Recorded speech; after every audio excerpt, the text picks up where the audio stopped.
Hoje vamos estar expondo Gênesis capítulo 12. A princípio estarei lendo do 1 ao 3.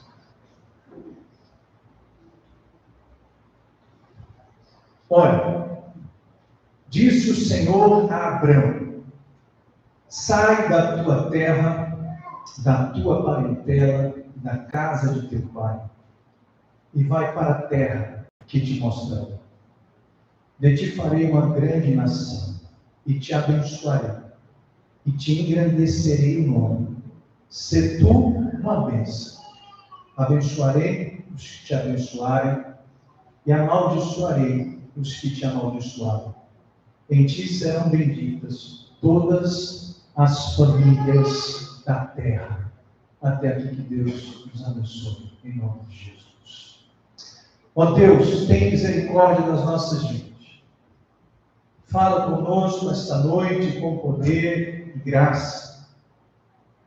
Estamos cientes, ó Deus, que quando queremos investir na família, estamos cientes, ó Deus, que quando queremos tratar dessa área, ó Deus, nós sofremos ataques dos mais diversos, quer seja no mundo em que nós vivemos, ou até mesmo no mundo espiritual.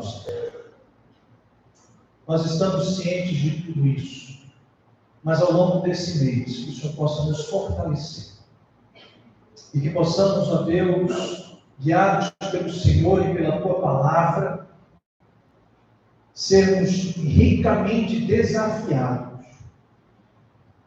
a viver o Teu Evangelho de maneira genuína, que o Senhor transforme vidas, famílias, para a honra e glória do Teu santo nome, que o Senhor ministre com poder, com graça sobre os nossos corações, e que o Senhor faça em tudo de acordo com a Tua vontade e o Teu querer.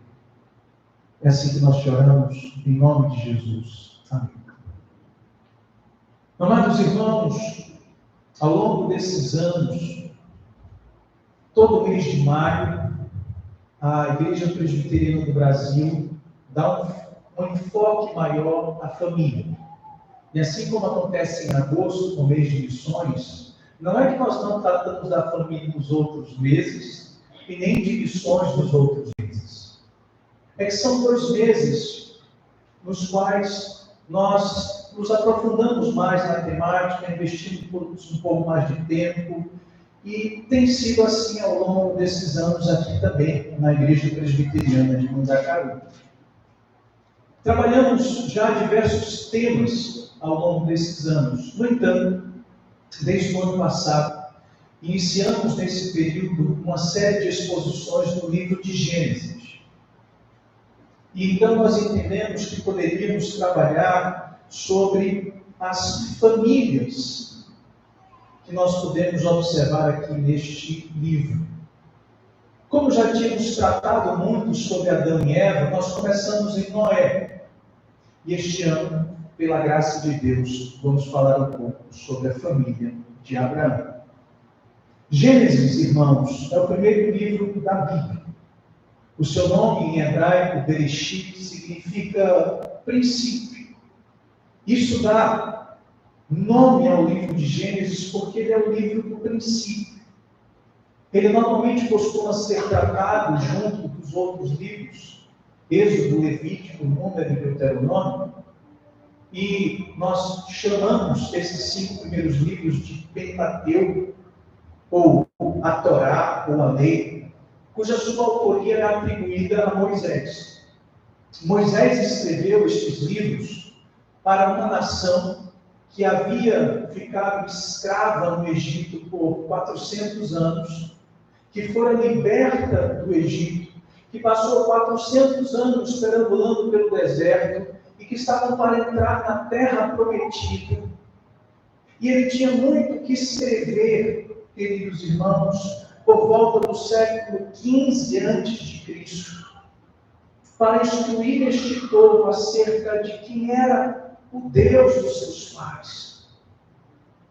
e de como eles deveriam obedecer e servir a esse Deus. Moisés, então, de maneira inspirada, escrevendo para este povo, que estava para adentrar a terra prometida, vai contar histórias sobre Adão, sobre Noé, sobre Abraão. Nós podemos perceber que existem pelo menos 3 propósitos no livro de Gênesis: propósito teológico, histórico e pactual. Teológico, porque toda a humanidade deve saber que o Senhor é Criador. Assim, Deus é a figura central deste livro do começo ao fim. Histórico, porque é o único registro da verdadeira história de Adão e da raça humana, e da verdadeira história do Israel, ou do povo de Deus.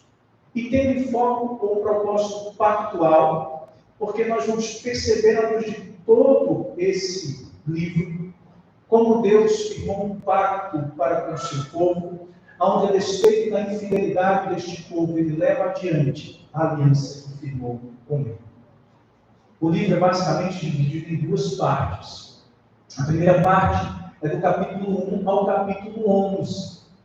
O que é que nós vemos do capítulo 1 ao capítulo 11? Vemos lá no início como Deus criou o mundo, como Deus criou o homem à sua imagem e semelhança, criou aquele casal, como foi tentado pela serpente, como eles desobedeceram, comeram do fruto proibido, como veio o castigo, e temos o relato da queda em Gênesis 3. No entanto, somos sabedores que em Gênesis 3 o Senhor fez uma promessa, que viria um descendente da mulher, que haveria de esmagar a cabeça da serpente e trazer vitória sobre o povo de Deus. Nós vimos então, a partir de Adão, o estabelecimento de uma linha de descendentes. A descendência da mulher. Nós vimos, começando por Adão, a quem foi confiada a promessa, a quem foram confiados o culto, a fé, o conhecimento do verdadeiro Deus, uma linhagem que vai de Sete, filho de Adão, até Noé. Nós tivemos a oportunidade de ver a fidelidade de Deus em preservar Noé e sua casa, quando o mundo estava completamente pervertido, depravado, quando o mundo caminhava para a perdição. Deus salva Noé e sua família daquele dilúvio, destruindo a humanidade, estabelecendo, queridos irmãos, uma aliança com Noé. Foi basicamente o que nós estudamos no ano passado. Nós vimos que mesmo depois desse juízo da parte de Deus, outra vez o mundo vai se corromper depois do dilúvio.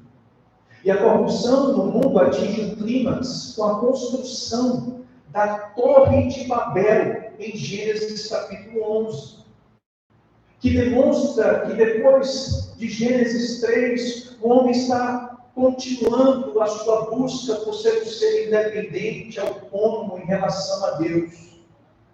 E mais uma vez nós vemos o juízo de Deus sobre Babel, confundindo as línguas, espalhando a humanidade por todas as partes.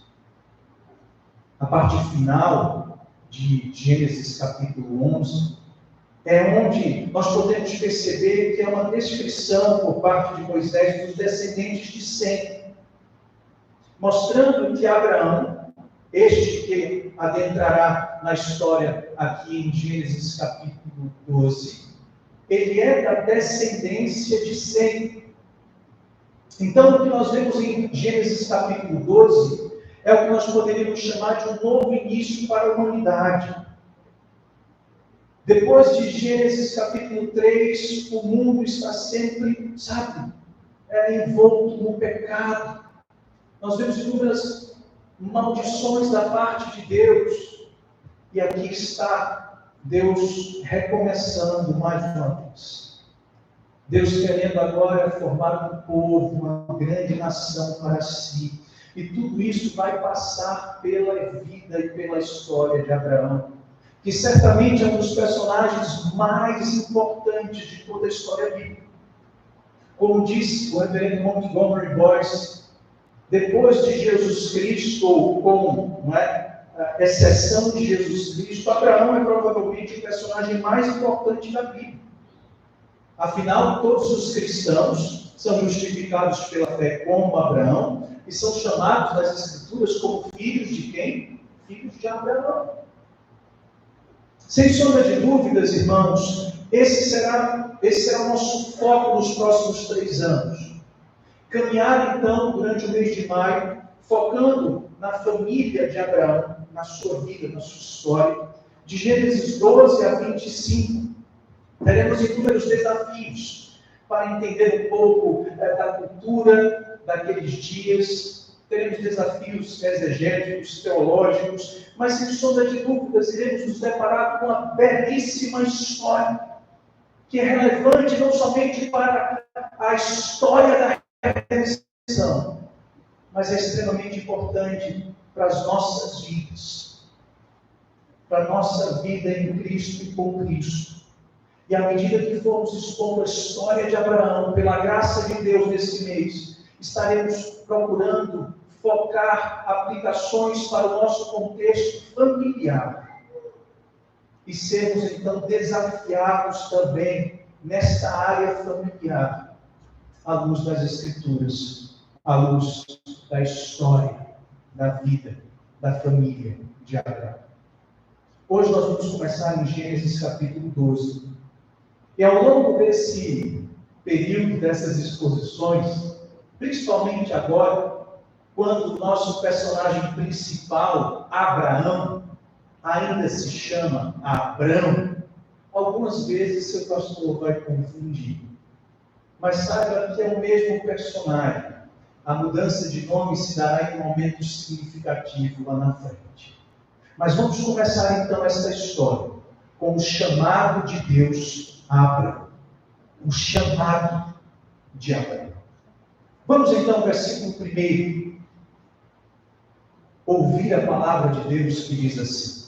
Leiam, por favor. Vamos lá? Ora. Disse o Senhor a Abraão: saia da tua terra, da tua parentela, da casa do teu pai, e vai para a terra que te mostrarei.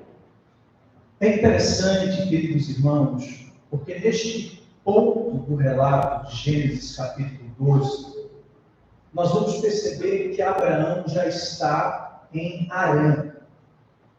Ou seja, o chamado de Abraão já havia acontecido antes deste momento em que ele se encontrava em Harã.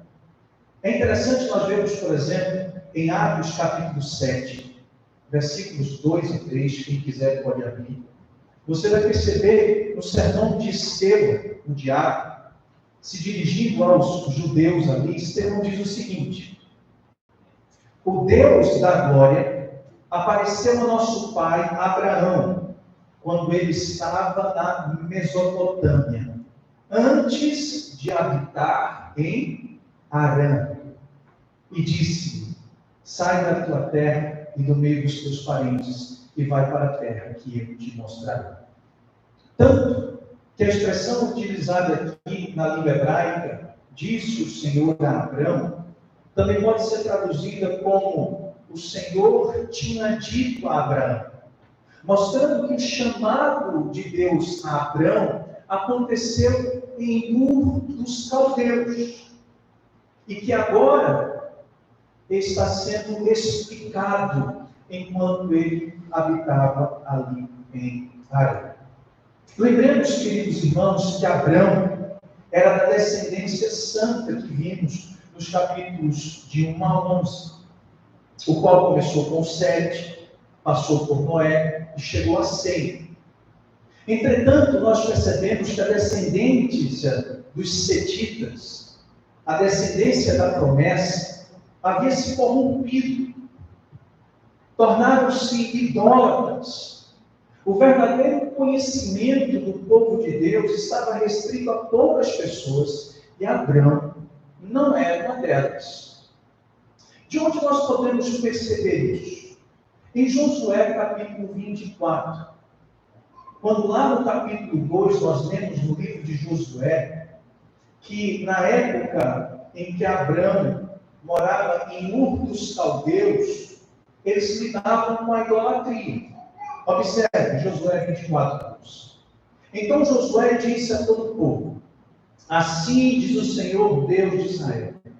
Antigamente, vossos pais, Terá, pai de Abraão e de Naor, habitavam da além do Eufrates e serviam a outros deuses. Você percebe então que aquela linhagem do Senhor, de Sem, da qual Abraão faz parte, estava corrompida, sob muitos aspectos se tornaram idólatras. É interessante quando nós estudamos um pouco mais, percebemos que, segundo a tradição interpretativa dos rabinos, a palavra Abrão significa pai elevado, ou um pai que olha para cima. Segundo eles, esta expressão sugere que Abraão ficava olhando para as estrelas, tentando adivinhar o futuro. Sabemos como o nome está muito ligado, não é? Como eu posso dizer, a um momento, ao que ele desempenharia, o que ele era naqueles dias. Portanto, há um entendimento por parte de muitos estudiosos que, de fato, Abraão ele vivia em um contexto de paganismo, de idolatria, quando Deus lhe apareceu lá em Ur dos Caldeus. Então, Abraão, mesmo sendo descendente de Sem, vivia na escura Ur, até que Deus o ordenou e disse, sai. E disse, deixa. E é uma ordem, queridos irmãos, extremamente chocante. Deixa seus pais, deixa seu povo, deixa a casa do seu pai. E essa decisão, ou melhor, que ele tinha que tomar, a ordem que Deus lhe dava era ainda mais agonizante, porque era muito imprecisa. Disse, olha, sai da tua terra, da tua parentela, da casa dos teus pais, e vai para onde? Para a terra que eu ainda vou te mostrar. A terra que eu lhe mostrarei. Abraão não era informado, não foi informado a princípio para onde ele iria. É fantástico as palavras de Calvino, porque ele diz assim, é como se Deus quisesse dizer, olha, eu te ordeno que você parta com os olhos fechados e te proíbo de questionar para onde eu estou te levando, até que, havendo renunciado tua pátria, te entregues totalmente a mim. E então, em algum determinado momento posterior, quando ele já havia se entregado totalmente ao Senhor e obedecido o seu chamado, é que Deus iria lhe revelar para onde ele estava. Era aquilo que Calvino chamou do verbo nudo, ou seja, a palavra nua do Senhor, a palavra pura. O que é que você precisa se apegar? É tão somente a palavra de Deus e obedecer.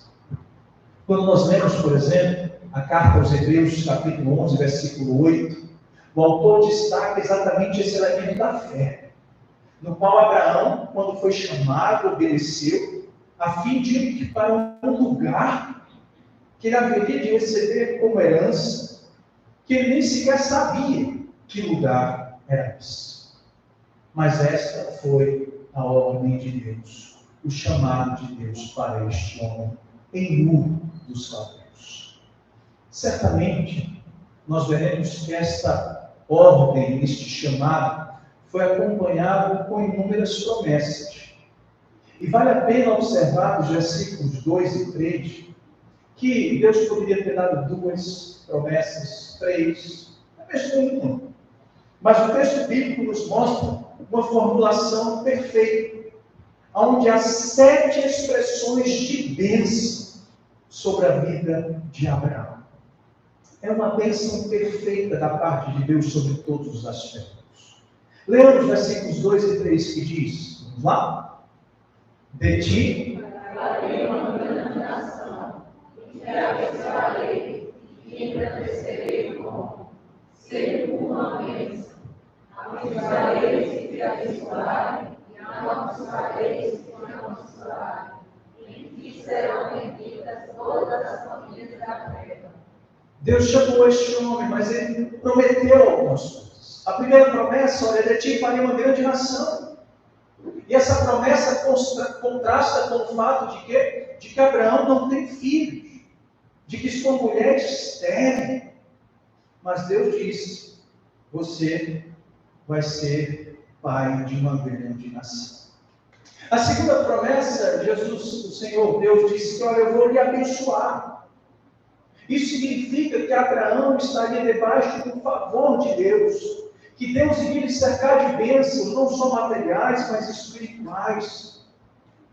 A mão graciosa de Deus estaria sobre a vida deste homem. A terceira promessa havia dito Deus que iria engrandecer o nome de Abraão.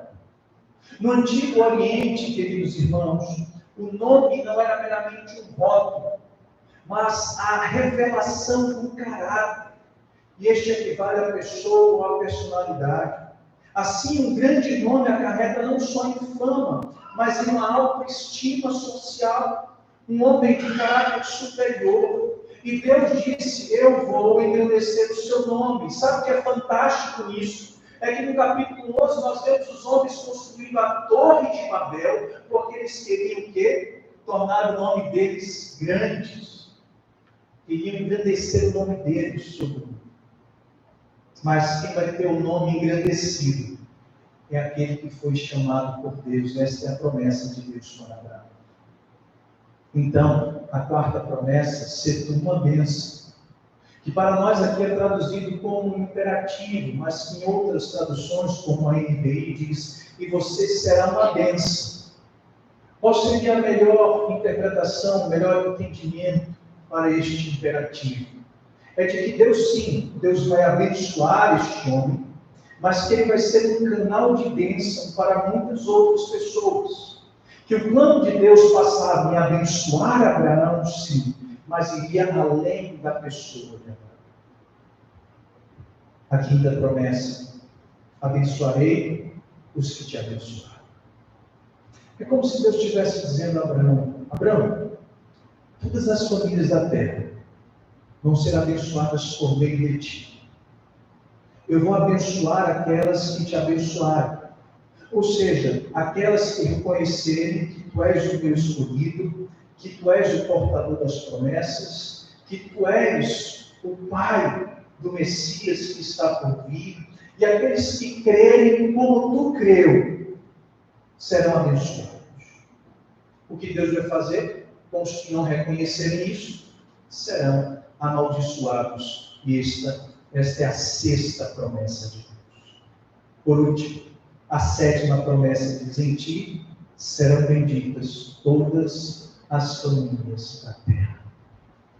Aqui, queridos irmãos, nós temos uma referência, queridos irmãos, ao Evangelho. Como Abraão seria uma bênção para todas as famílias da terra? Como essa bênção sobre a vida de Abraão iria se estender para todos os povos da terra? É fantástico nós percebemos que Paulo, em Gálatas capítulo 3, versículo 16, o apóstolo chama o Messias, Jesus Cristo, de descendente de Abraão. Jesus Cristo era aquele prometido da descendência de Abraão, que veremos mais adiante nos versículos posteriores, que ele não vai usar a expressão no plural, mas vai falar do teu descendente, uma referência clara a Cristo, que é a sua pessoa. Então a promessa feita a Abraão cumpre-se em Cristo, onde aqueles que creem em Jesus Cristo se tornam filhos de Abraão pela fé em Jesus Cristo.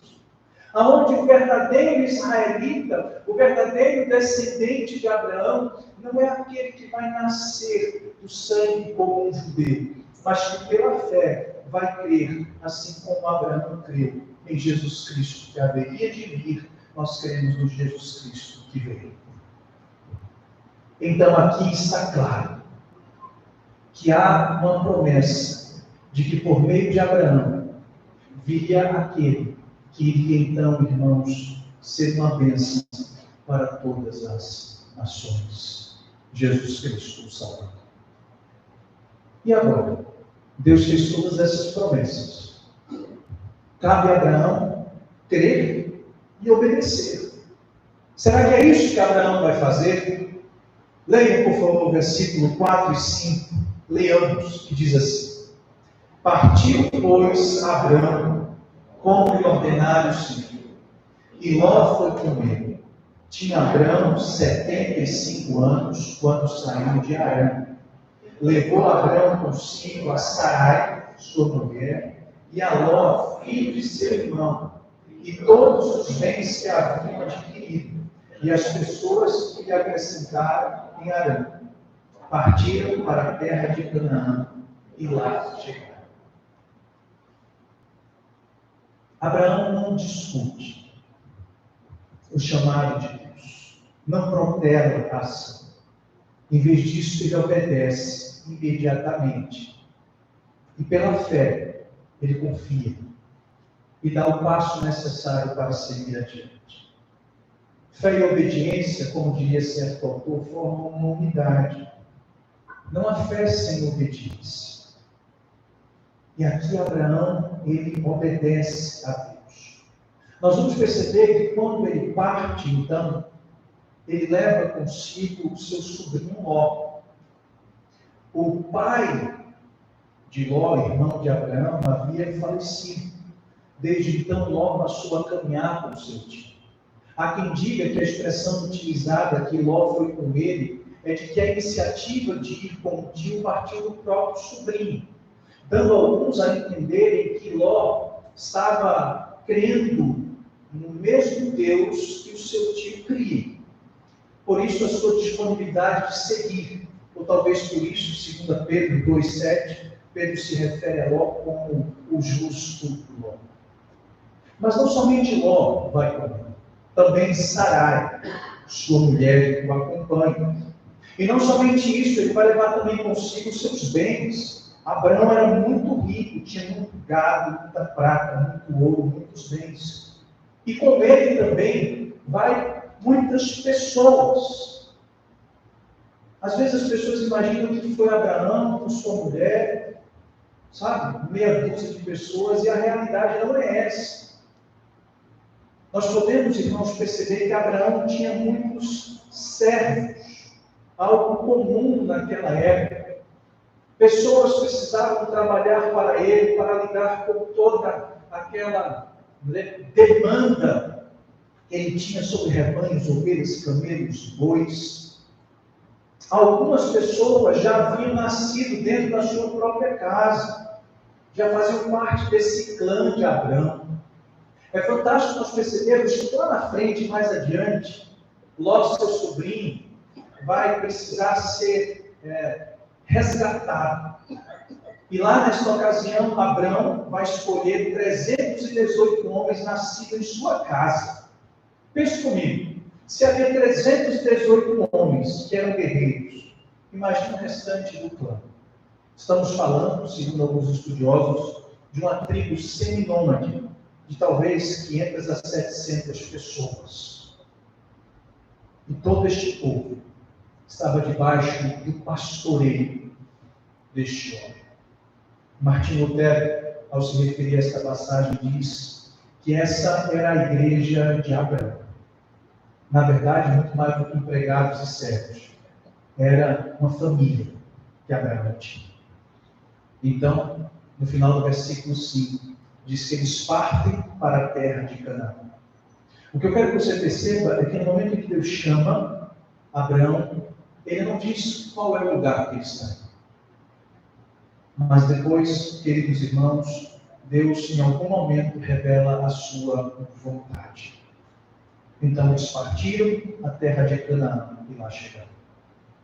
O versículo 6 então diz: atravessou Abraão a terra até Siquém, até ao carvalho de Moré. Nesse tempo, os cananeus habitavam nessa terra. Ele atravessou a terra de Siquém, que vai ser muito falado no livro de Gênesis, nós ouviremos, que fica ao norte de Canaã, ao oeste do Rio Jordão. E precisamente foi até a região ali do carvalho de Moré. E uma observação é destacada por Moisés, que na terra de Canaã habitavam quem?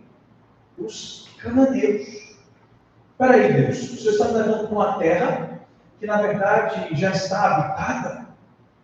Lembremos, os cananeus eram os descendentes de Noé, por seu filho Cã e seu neto Canaã.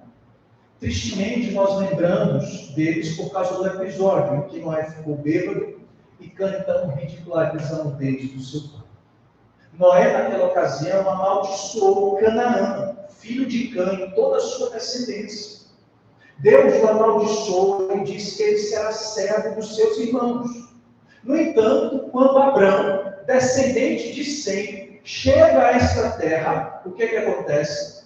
Os cananeus estavam ali. Os cananeus não eram servos de Sem, mas dominavam aquela terra. Mais tarde, aquilo que Noé falou se cumpriria, quando os descendentes de Abraão conquistariam os cananeus, cumprindo a profecia de Noé. O fato é que essa terra já estava ocupada. Era mais um elemento para Abraão exercer a sua fé. Afinal, Abraão é um nômade, ele não é um guerreiro. Os cananeus são ferozes, são violentos, idólatras, adoravam outros deuses.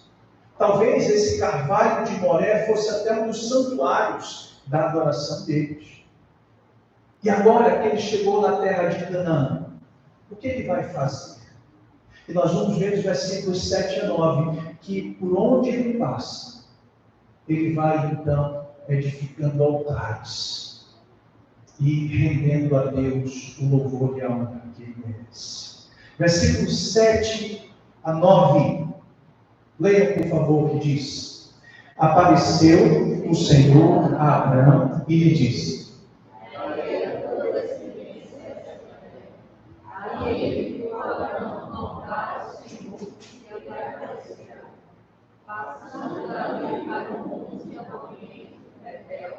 amou sua tenda, e quando Betel ao ocidente, e Ai ao oriente. Ali ele ficou um altar ao Senhor, e invocou o nome do Senhor. Depois seguiu Abraão dali, indo sempre para Negueb. Quando Abraão chega em Canaã, Deus reafirma a promessa. Mesmo que Abraão ainda não tivesse filhos naquela época, daria a tua descendência essa terra. Abraão então responde à promessa do Senhor edificando um altar.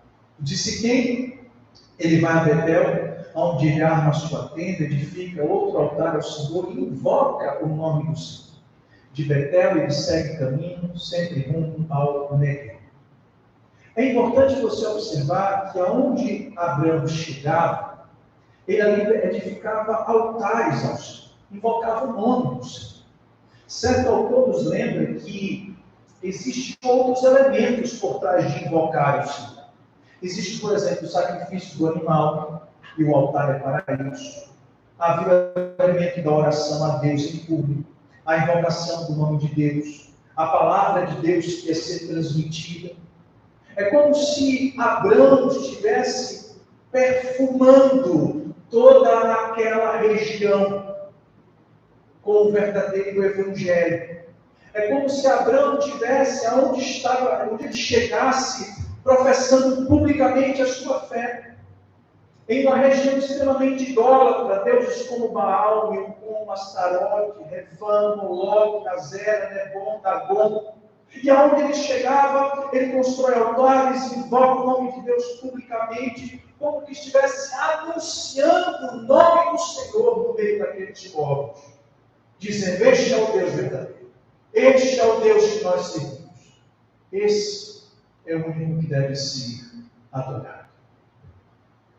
Então, ali em Canaã, enquanto ele se movia de cidade em cidade, de lugar em lugar, ele edificava altares e publicamente externava a sua fé no único e verdadeiro Deus naquela região idólatra. Mas então, algo vai acontecer, que vai provar a fé deste homem mais uma vez. Versículo 10 diz assim: havia fome naquela terra. Desceu, pois, Abrão ao Egito, para aí ficar, enquanto era grande a fome na terra.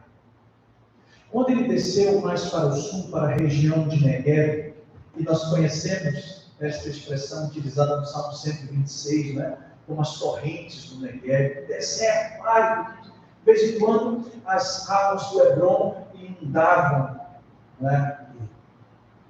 Mas o fato é que era uma região desértica. E ali o povo passou a ter fome. Algo muito comum naquela época, causado por secas, por pragas, por guerras. Então ele decide descer para o Egito. Afinal, um dos grandes impérios daqueles dias. Uma região que ficava ao norte da África, que havia sido povoada pelos descendentes de Cã, uma terra fértil, irrigada pelos principais afluentes do rio Nilo. Então Abrão decide descer. Imagine então ele com todo aquele povo para alimentar. Imagine ele sabendo que não poderia contar com os cananeus para suprir as suas necessidades. Então ele decide abandonar a terra prometida, e decide descer até o Egito. Mesmo que na expressão hebraica há uma sugestão de que a ideia dele era ficar por um pouco tempo e depois voltar para as terras de Canaã. Mas então, ao decidir descer para o Egito, ele pensa em algo, se preocupa com algo e decide elaborar um plano para resolver este problema. Versículos 11 ao 13. Leiam, por favor. Quando se aproximavam do Egito, quase ao entrar, disse a Sarai, sua mulher: ora, bem sei que és mulher de formosa aparência. Os egípcios, quando te virem, vão dizer: é a mulher dele, e me matarão, deixando-te por mim. Dize, pois, que és minha irmã, para que me considere. E por tua causa me concede. Para a gente entender melhor o que está acontecendo aqui, a gente precisa considerar algumas informações. Primeiro, que Sarai, mulher de Abrão, ela tinha aproximadamente 65 anos. E com seus 65 anos, ela era uma mulher ainda extremamente bela. Ela não havia sido mãe, talvez isso tenha preservado de alguma forma o seu vigor e a sua beleza, mas a primeira coisa que você observa é que Sarai era uma mulher extremamente bela. Uma segunda informação importante é você perceber e se lembrar que, na verdade, Sarai, de fato, era meia-irmã de Abrão. Eles eram irmãos por parte de pai. Somente, os dois eram filhos por parte de pai. Eram filhos de Terá, embora de mães diferentes. É um contexto, irmãos, não tenho tempo para isso, onde a poligamia e outras situações estavam envolvidas. Mas ele era meio-irmão de Sarai. Outra informação a considerar é que era costume no Antigo Oriente, naqueles dias, príncipes, reis, homens poderosos, tomar mulheres solteiras para o seu harém. Era comum, ninguém podia questionar nada. A única coisa que eles não podiam fazer era se apossar de mulheres casadas. Porque no Antigo Oriente, para vocês terem ideia, o adultério era visto como um crime mais grave do que o assassinato. Sabe por quê? Porque o assassinato, ao você cometer, o homicida matou aquela pessoa. Mas quando há um adultério, o adúltero arruína toda uma geração com aquela semente maligna, poderíamos assim dizer, que foi introduzida. Então, adultério é algo terrível. Mulheres solteiras, tudo bem, vocês podem tomar para o harém de vocês.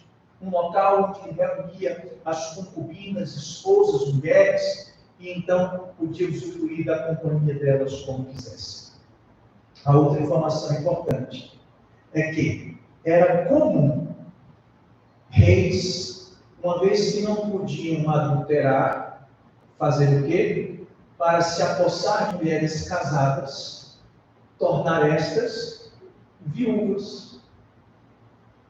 Matavam-se o quê? Os maridos, para que elas, tornando-se viúvas, eles pudessem então tomar para si.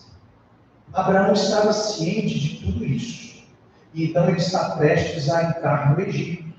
Então ele chama sua mulher, Sarai, e diz: olha, quando a gente vai entrando, você diz que é minha irmã, para que eu possa ser poupado, que não me tirem a vida, porque você é uma mulher muito bonita. O que é que a gente percebe? O temor dos homens entrou no coração de Abraão.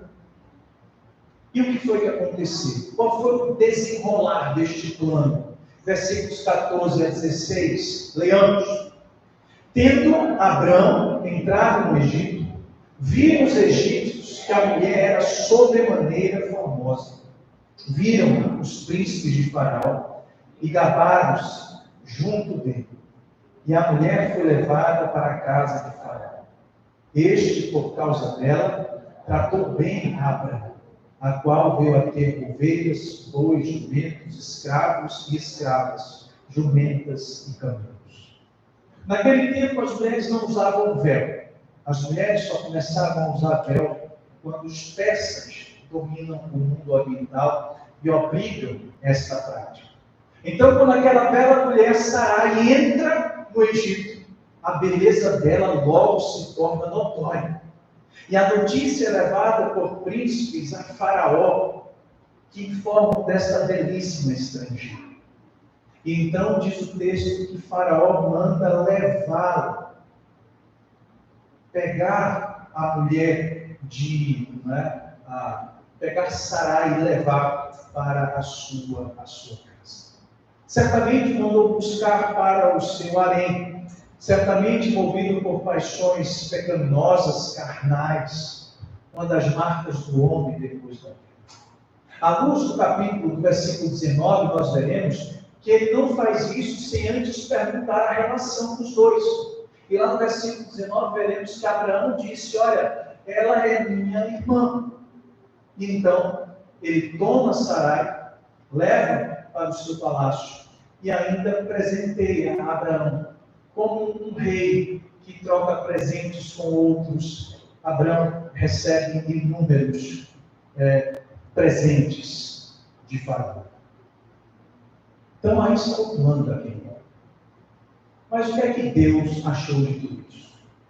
O que é que Deus achou de tudo isso?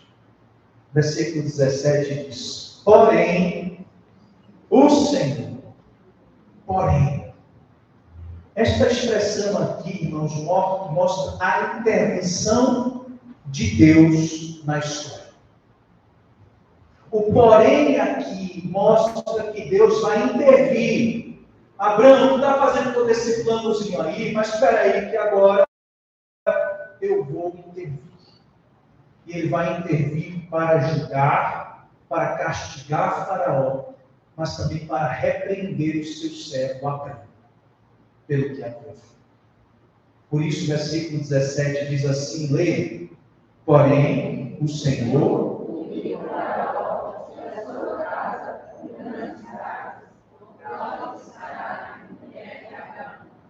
Deus manda grandes pragas, doenças sobre o seu palácio, sobre a sua corte. E tudo isso foi por causa de quê? O texto diz: por causa de Sarai, mulher de Abrão. Nós não podemos perder de vista que essas pragas foram derramadas e um dos objetivos era proteger Sarai. Proteger. Muitos se perguntam se Faraó chegou a se deitar com Sarai. Mas esta praga está aqui para exatamente mostrar que Deus interveio, não permitiu que tal coisa acontecesse. Me permita ler as palavras de Calvino, quando ele diz assim: visto que ela foi levada e por algum tempo passou a morar no palácio, muitos supõem que ela foi maculada pelo rei. Ou seja, que o rei dormiu.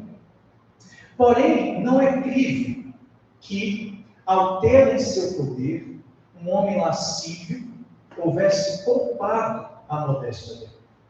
De fato, Abrão já merecera isso sobejamente, pois não havia confiado na graça de Deus, nem confiara a castidade de sua esposa, a sua fidelidade e cuidado. Mas a praga que veio logo em seguida prova suficientemente que o Senhor estava atento a ela. E desse fato podemos concluir que ela permaneceu incoluta. E embora quanto a isso Moisés não diga nada de modo expresso sobre o assunto, a partir de uma comparação com uma história similar subsequente, podemos supor que a proteção divina não foi negligente para com Abrão, também naquele momento. Ao correr um risco semelhante, veremos em Gênesis 21, Deus não permitiu que ela fosse violada pelo rei de Gerar. Então pressupomos que agora estaria exposta à lascívia de Faraó. Porventura estaria Deus cuidando mais de Sarai, submetendo a segunda desgraça, uma vez que teria sido desonrada, ou preservando, porque até então vivera íntegra e castamente. Sobre todas essas palavras de Calvino, por exemplo, o que nós temos nas Escrituras Sagradas sobre Esther.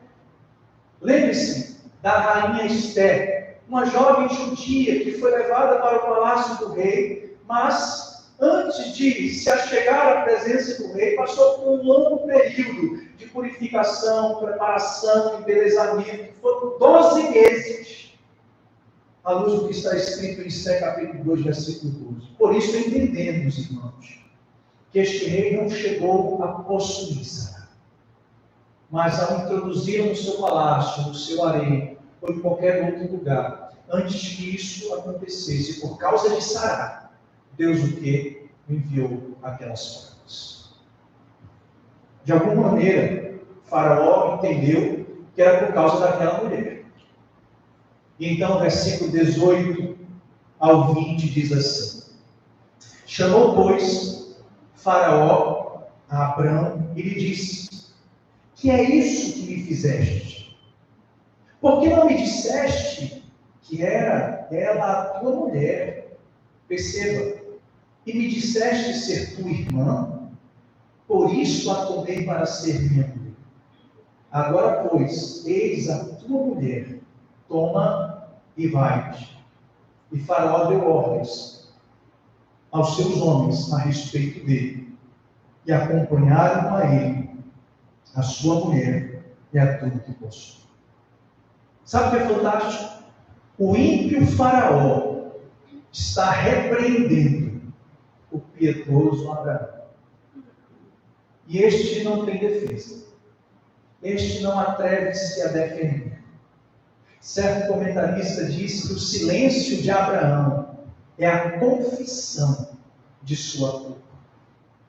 O Derek Kidner, comentando, ele diz: porque Abraão fez uma transição do plano da fé para o medo. Foi incapaz de responder à contundente repreensão de Faraó. Então Faraó dá ordem aos seus homens a respeito dele, que acompanhem ele para garantir que vocês vão sair das minhas terras. E Abraão, então, deixa o Egito como um homem envergonhado e humilhado. Porque deixou de confiar ou se esqueceu das promessas de Deus. O que vai acontecer agora? Veremos na próxima semana. Mas quais são as lições que podemos tirar hoje e refletir, procurando aplicá-las às nossas vidas? A primeira lição, a primeira verdade que destaco nesse texto é que o chamado de Deus a Abrão é fruto do quê? Da sua graça. Queridos irmãos, há inúmeros indícios para crermos que Abraão era um idólatra, que cultuava outros deuses. Mas Deus chamou Abraão. Deus o elegeu soberanamente. Chamou de maneira irresistível. Fez com ele uma aliança, como nós veremos. pura manifestação da graça. Mas ele escolheu aquele homem chamado dos caldeus. Os israelitas, descendentes de Abraão, igualmente seriam constituídos em uma nação, no qual Deus faria uma aliança com eles. Eles que eram ex-escravos, que saíram da terra do Egito, não eram ninguém. Era um povo sem identidade, sem território, sem constituição, sem rei. Mas Deus decidiu escolhê-los. Deus escolheu agraciar aquele povo como nação. Aquele povo a quem Moisés está escrevendo, prestes a entrar na terra prometida, ao se referir no passado à história de Abraão. Por que isso é significativo para as nossas vidas? Porque da mesma forma, nosso Deus em Cristo nos chama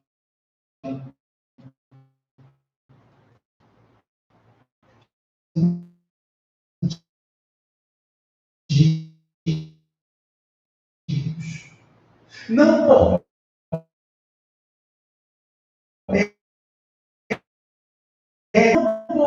os homens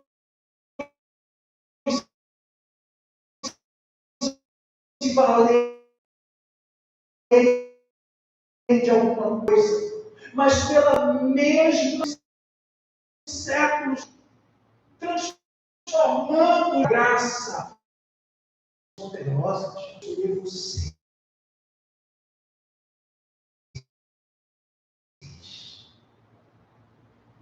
E assim, ao longo da história, Deus tem chamado pecadores, pela sua infinita graça, chamado estes para uma fé obediente, de serviço, de temor, de alegria, de prazer ao Criador dos céus e da terra.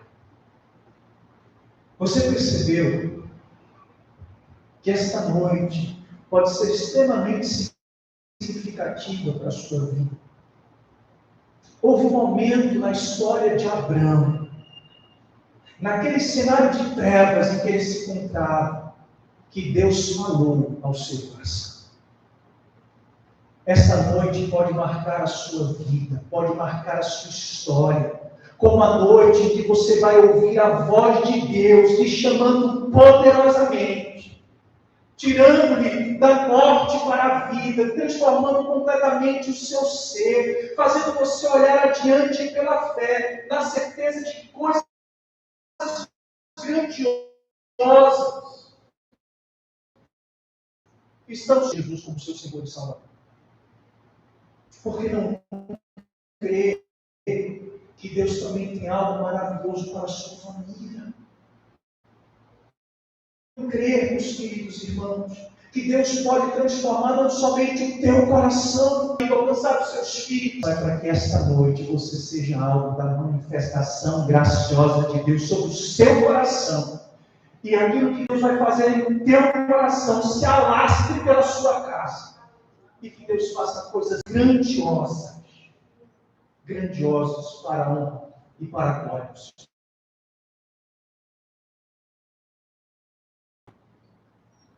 A verdade é que quando chamado por Deus, Abraão obedeceu pela fé.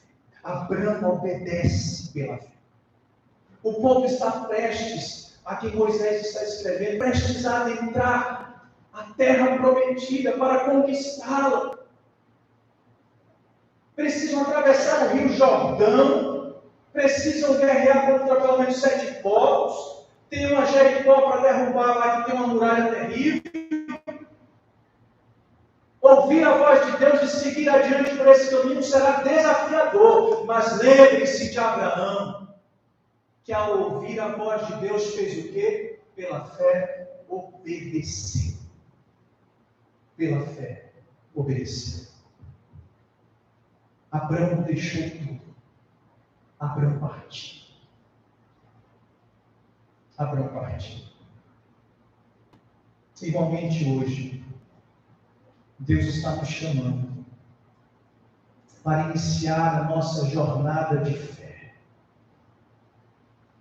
Não para a Canaã, daquele território ali na Palestina, mas para a Canaã celestial. Este pode ser o chamado de Deus esta noite ao teu coração, dizendo: olha, meu filho, ouça minha voz, pois há uma Canaã celestial preparada.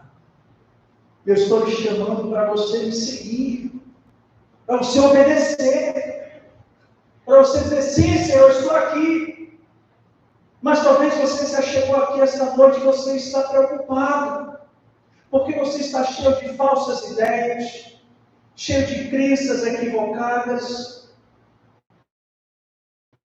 Quando Deus está te chamando para seguir a Ele, assim como Jesus Cristo falou posteriormente: quem ama mais seu pai ou sua mãe mais do que a mim não é digno de mim.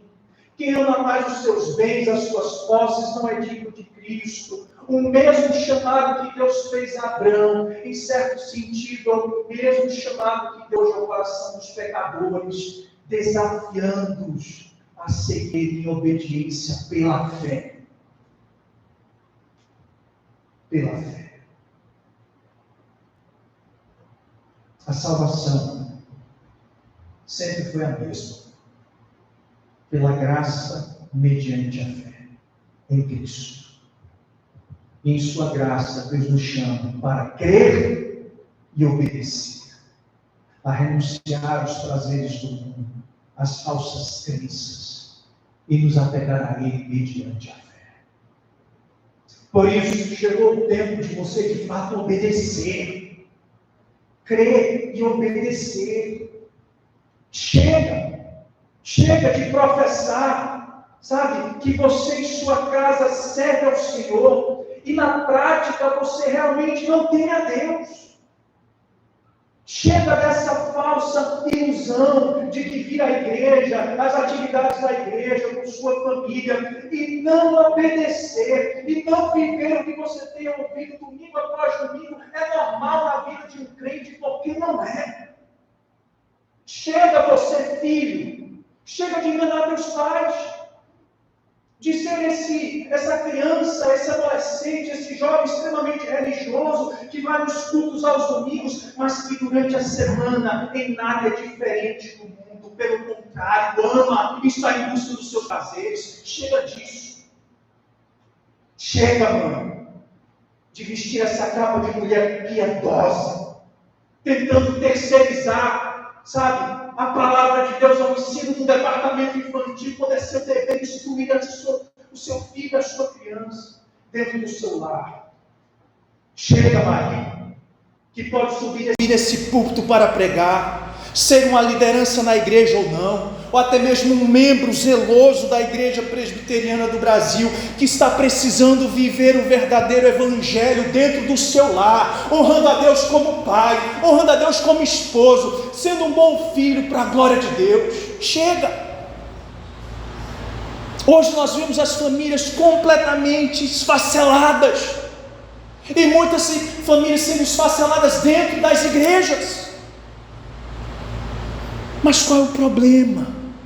O problema é que não são poucos os que estão enganando a si mesmos, professando uma fé que não vivem, dizendo crer em algo, mas não obedecem.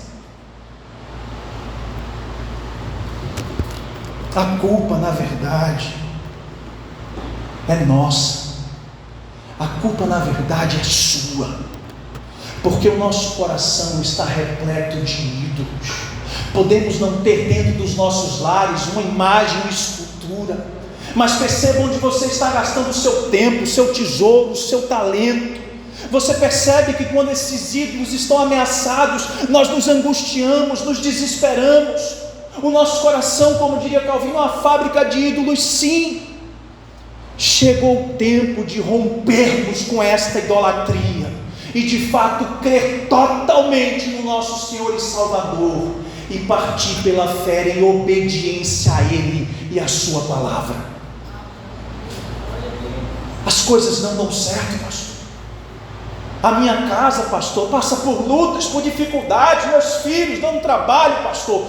Você não está vivendo o evangelho que tem sido pregado no púlpito desta igreja. Quando você viver e obedecer, mesmo que você passe por lutas, aflições e tribulações, você vai perceber como tem valido a pena, e não vai abrir essa boca para murmurar, reclamar ou questionar o seu Senhor e Salvador Jesus Cristo. Chega em nome de Jesus, de professarmos que somos uma família que serve ao Senhor e não obedecer. O chamado de Deus para você essa noite é um chamado à obediência.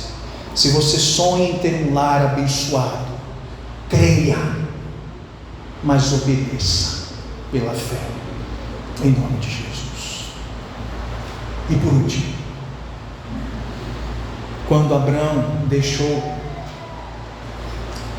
de confiar em Deus, ele fracassou dolorosamente. Moisés está mostrando para aquela nação que está para entrar, atravessar aquele Jordão, todos os desafios que virão. Está mostrando, filhos de Israel, Deus quer que vocês confiem nele plenamente. Enquanto nós vamos caminhar para o cumprimento final de suas promessas, confie plenamente em Deus. O que é que nós vemos com Abraão? O temor dos homens entrou no seu coração. Pensou, mas e quando eu chegar no Egito, como será? E o que vai acontecer se eu ficar aqui e vou morrer de fome? O temor, medo. Ele deixou de confiar em Deus, esqueceu do chamado do Senhor, esqueceu da maneira como saiu dos caldeus pela fé, esqueceu das promessas que Deus fizera para abençoá-lo e que seria bênção para toda a nação. Se esqueceu do que Deus disse: em ti serão benditas todas as famílias da terra. Será que o Deus destas promessas não protegeria Abraão? Será que o Deus que tudo isso prometeu não estaria cuidando dele nos bons e nos maus dias? Abraão se viu vencido pelas circunstâncias, foi colocado à prova e falhou.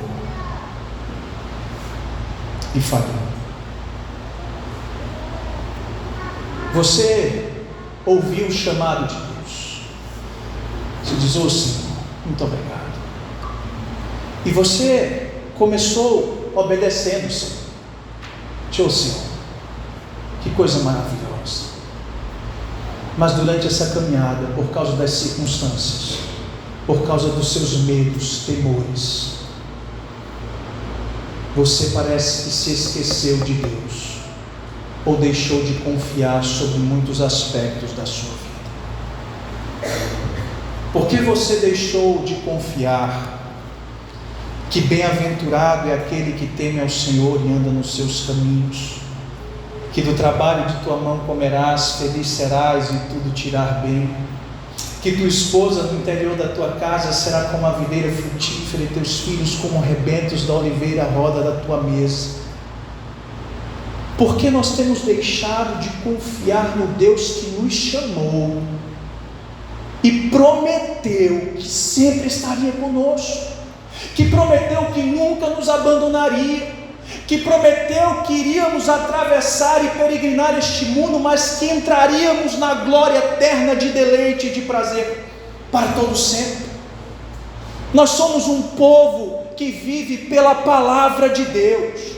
Nós somos um povo que vive pelo que sai da boca do nosso Deus e não pelas circunstâncias em nossas vidas. E talvez é isso que está faltando em seu lar e em sua família. Você tem se atemorizado, se preocupado com as muitas circunstâncias. Tape os seus ouvidos para isso e viva pela palavra da boca que sai do nosso Deus. E o que Ele prometeu, Ele há de cumprir. Que esta noite o bom Deus arranque do seu coração o medo e a insegurança. Que você confie que de fato Se a sua vida pertence a Deus, você está debaixo dos cuidados dele para todo sempre. Que se a sua família pertence ao Senhor, não há o que temer, nem dias tenebrosos, nem noites escuras da alma, porque ele estará contigo. Viva pela palavra que sai da boca de Deus, e não pelas circunstâncias que te atemorizam. Talvez seja isso que está faltando dentro do seu lar. Me permita citar as palavras do Ian Dury, no seu livro que fala sobre a promessa entre o abismo. Diz assim o texto: Abraão estava com medo. Ele tinha se esquecido de que o Deus a quem servia era maior que seus problemas. Ele pensava que Deus precisava de alguma ajuda para cumprir suas promessas. Ele pensava demais sobre os desastres naturais que poderiam vir sobre ele, e muito pouco em obedecer a Deus e deixar que as coisas acontecessem como deveriam acontecer. Aqueles que voltam, atenção, as costas para o chamado de Deus em favor daquilo que este mundo tem a oferecer, geralmente vivem para lamentar sua escolha. No entanto, tendo tomado a decisão, Abraão não podia se desfazer dela. Graças a Deus, porém, seus planos não são facilmente frustrados. O Deus que chamou o universo à existência com o estalo de seus dedos, não será frustrado pelas precipitações de seus colaboradores humanos. Circunstâncias, insensatez e nem mesmo pecado ficarão no caminho do propósito de Deus de fazer Abraão uma grande bênção. Que pensamento confortador para as nossas vidas. Saber que Deus está cuidando de nós.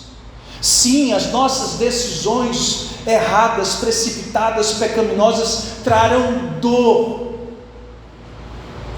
E talvez seja isso que você esteja passando.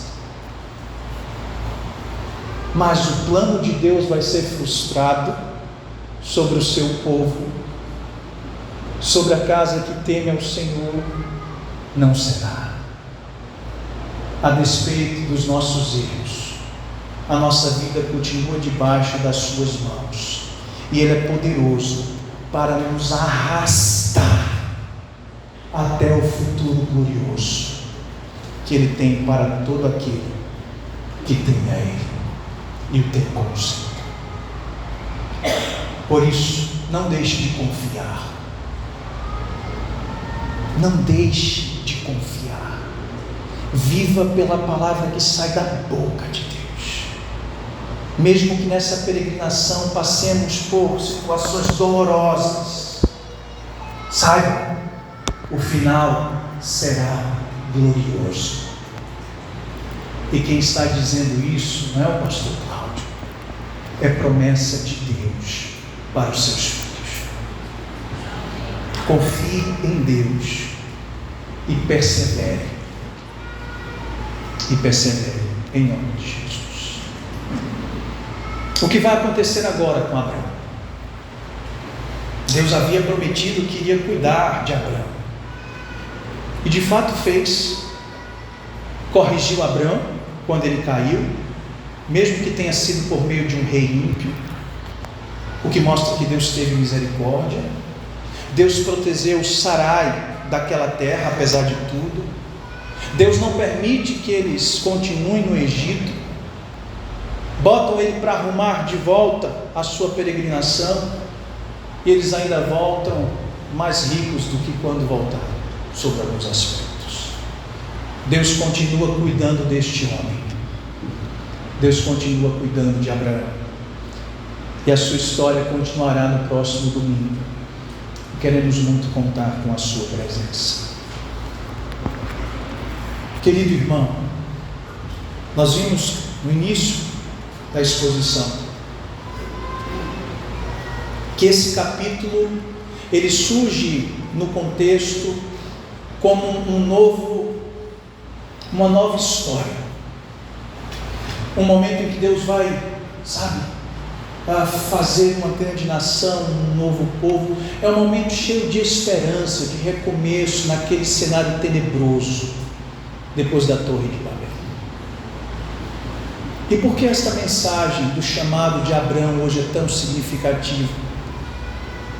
Porque talvez comece hoje a reconstrução do seu lar.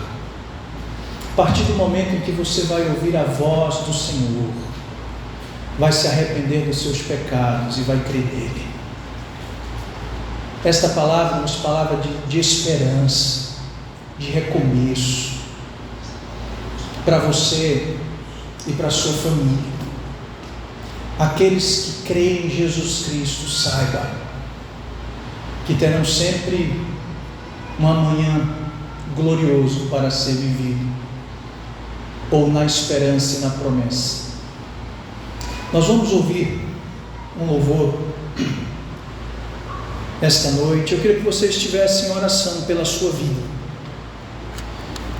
É um louvor que fala dos nossos momentos difíceis, mas que, como em Cristo, pode ser diferente e será diferente para você e sua família. Fique em oração nesse momento.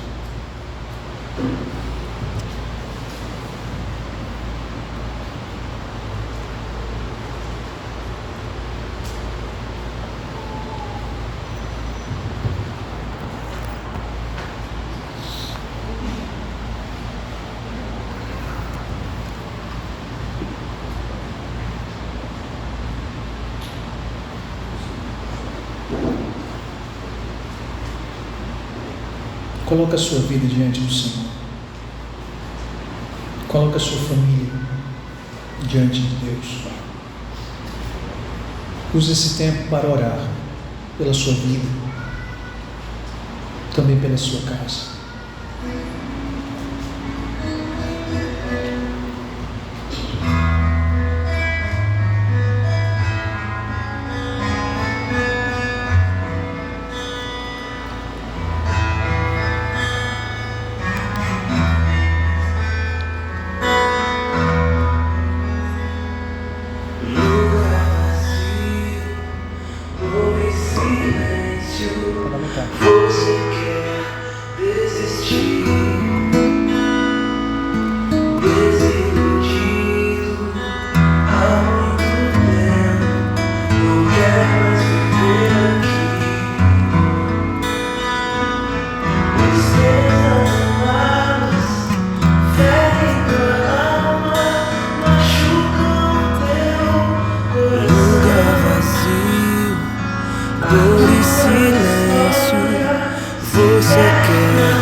Este não é o fim. A luz para esta casa. Este não é o fim. A luz para esta casa. Um novo caminho, amor intenso. Você vai descobrir. Estava perdido em teus sentimentos, mas a paz nascerá em ti. Não tema nada, Deus te abraça e cuida do teu coração. A noite se acaba. acaba e chega a alvorada, a luta se torna canção. Este não é o fim. A luz em minha casa. Este não é o fim. A luz em minha casa. A luta se torna canção. Este não é o fim. A luz em minha casa. Não tema nada, Deus te abraça e cuida do teu coração. A noite se acaba e chega a alvorada, a luta se torna canção. A providência de Deus está ali. Este não é o fim. A luz em minha casa. Este não é o fim. A luz também para a sua casa, por meio de Jesus Cristo. Você pode ter saúde, filhos bem criados, um carro do ano, fazer viagens dos sonhos. Se você não tiver Jesus Cristo, você não tem nada. Por outro lado, você pode não fazer grandes viagens. Você pode passar por lutas financeiras. Você pode passar por muitas privações no seu lar e lutas profundas. Mas se você tem Cristo, você tem tudo. Por que imaginar que este é o fim para o teu casamento, para o seu relacionamento com os filhos, para a sua família?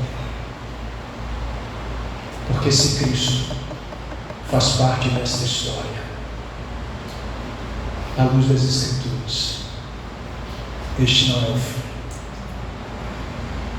Que o bom Deus aplique esta palavra ao teu coração e ainda perseverar em obediência pela fé.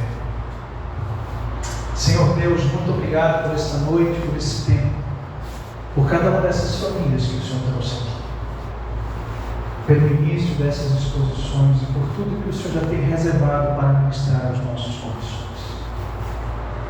Ó Deus, que o Senhor aplique as verdades que foram aqui expostas aos nossos corações. Que haja salvação, que haja transformação, que o Senhor restaure muitos lares para a glória do teu santo nome. Te agradeço por cada elemento de culto, por tudo que desfrutamos pela ceia do Senhor, por esses louvores maravilhosos, por tudo. Muito obrigado por cada uma dessas famílias que o Senhor trouxe. Temos o coração grato, Senhor. Que o Senhor nos leve em paz para os nossos lares. Que o Senhor nos dê o restante de semana debaixo das tuas mãos e do teu cuidado. É assim que nós te oramos, gratos por tudo, em nome de Jesus. Que a graça do nosso Senhor e Salvador Jesus Cristo, o amor de Deus, o eterno Pai, e as doces consolações do Espírito Santo de Deus, esteja sobre a vida desta igreja, sobre todo o povo de Deus, de agora e para todo sempre. Amém.